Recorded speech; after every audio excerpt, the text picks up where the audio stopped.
Hey everybody, it's Cheryl TV. Thank you so much for watching. I'm going to talk about being a survivor versus a leader today. Sometimes we think we have a leader when actually we have a survivor.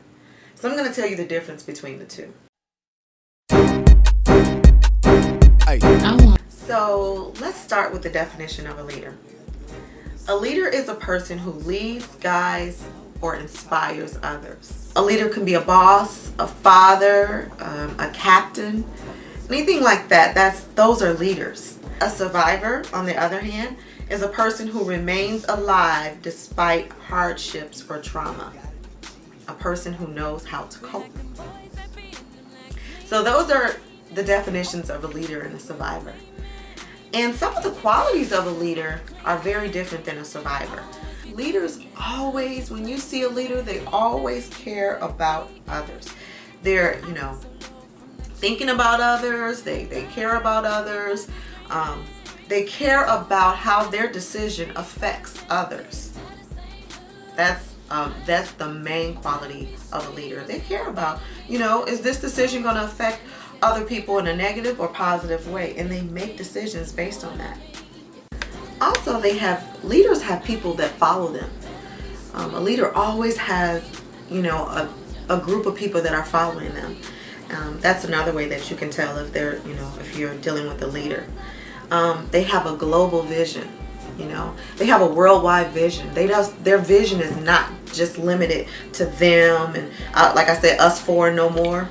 It's not just limited to the few people around them. They have a global vision, They have a worldwide vision. They want to see everybody, that is following them, succeed. And they're doing this as a group effort. Some of the survivor qualities include just caring about themselves. So they may not, I'm not saying it in a selfish way. They may not be necessarily selfish, but they're thinking about themselves when they're making their decisions. They're truly not thinking about how it's going to affect another person. They're thinking, this is probably the right decision I need to make for me. And that's probably why we don't have a lot of leaders, because most people think like that. And they don't have a following. They don't have a whole group of people following them. They're survivors. So if it's a you or them situation, it's always going to be them. They have a vision to help themselves and make decisions, again, that reflect that. So they don't, again, have a worldwide vision. So that's how you know the difference between a survivor and a leader. Some leaders include Tupac. And I know some people are going to argue with me, but Tupac is definitely a leader. Martin Luther King, Malcolm X. These three men always made decisions based on how it would affect the people that were following them. They rarely, I've never seen them in the public eye make a selfish decision. So, they were leaders, We have some survivors that we definitely look up to, We can look up to survivors, they're okay. Biggie, Rosa Parks, Puff Daddy. Those are all survivors. I'll tell you why Rosa Parks is a survivor, because when she sat down on that bus, I can guarantee you she was thinking, you know what, my feet hurt. I'm not getting up. And I'm sure she wasn't thinking about, oh my goodness, I'm going to do this specifically to help everybody else. I don't think she was thinking it. I think she was thinking, my feet hurt and I'm not doing it. And then it took a leader to come in and continue that movement, which was Martin Luther King. So it's good to have survivors on your team. Puff Daddy, he is a survivor. We see that with everybody that he puts on.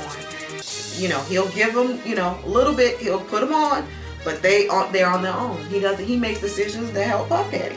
He doesn't make decisions thinking about them, And the reason why I say Biggie, because he's a survivor. I mean, he didn't start a movement or anything like Tupac did. But my point is, you're in a situation where you need a leader and you choose a survivor, you're going to be highly disappointed. You're going to be disappointed because you need somebody that's going to care about the decisions that they're making and how they're going to affect you. A survivor doesn't. Now, of course, you need a survivor on your team because, like I said, a survivor is a person who remains alive despite hardships. That's good to have on your team of a leader. You already have a leader, So you go get a survivor, and that's called a team. Some of the things that I appreciate about a leader is a leader just gets in there, and a leader is compassionate, and a leader has qualities that I'm looking for as far as leading me. So the next time that you meet someone and you talk to them, and you even in a business environment or you are in a relationship, you need to know if you have a leader or a survivor. And think about these qualities, and that'll help you make your decision. Again, thank you for watching Cheryl TV. Follow your passion and your purpose.